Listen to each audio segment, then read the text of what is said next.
शादी के 3 साल बाद सास ने बहू से पूछा, बहू मुझे एक बात तो बता, मैं तुझे इतनी खराब और खरी खरी बातें सुनाती हूँ और तू पलट कर जवाब भी नहीं देती और गुस्सा भी नहीं करती और बस हंसती रहती है। बहू को तो जैसे सुनाने को कहानी मिल गई। कहने लगी, अम्मा जी आपको एक बात सुनाती हूँ।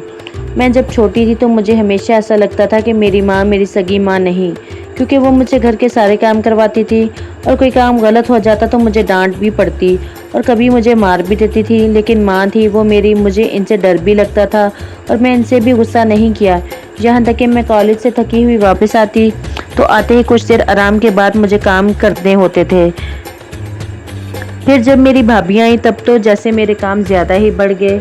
होना तो चाहिए था कि बहू आई तो सारी जिम्मेदारी इस पर डाली जाती, लेकिन मेरी अम्मी ने फिर भी मुझसे सारा काम करवाया और फिर भी भाभियों को नहीं डांटा, बल्कि इनके काम भी मुझे कहती थी कि कह कर दो, खैर है, फिर क्या होता है। इनका ये एक जुमला हमेशा मुझे याद रहता है। वो कहती थी, खैर है बेटी, अगले घर जाकर तुझे मुश्किल नहीं होगी। और मैं इस जुमले से चिढ़ गई थी। जब मेरी शादी थी तो 2 दिन पहले मुझे अम्मी ने प्यार से अपने पास बिठाया और बोली, बेटा आज तक समझ में तेरी सास थी, मैंने तुझे प्रैक्टिस करवा दी है और तुझे बता दिया है कि सास कैसी होती है। अब आज से मैं तेरी माँ हूँ, अब तेरी शादी हो रही है तो बेटा जब तुम्हारी सास तुम्हें कुछ कहे तो समझना कि जैसे मैं कहती थी वैसे ही वो कह रही है।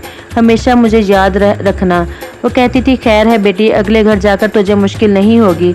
बस यही बात थी कि मुझे आपकी बातें बुरी नहीं लगती, क्योंकि मेरी अम्मी ने मुझे प्रैक्टिस करवा के भेजा है। और अम्मा जी आपने तो कभी इतना डांटा ही नहीं जितना अम्मी डांटती थी। वो ये कहकर हंसती हुई किचन में चली गई और सास सोचती रह गई कि क्या वाकई बेटियों की तरबियत ऐसी करनी चाहिए। रब ताला तमाम बहन बेटियों के नसीब अच्छे फरमाए। आमीन सुम्मा आमीन।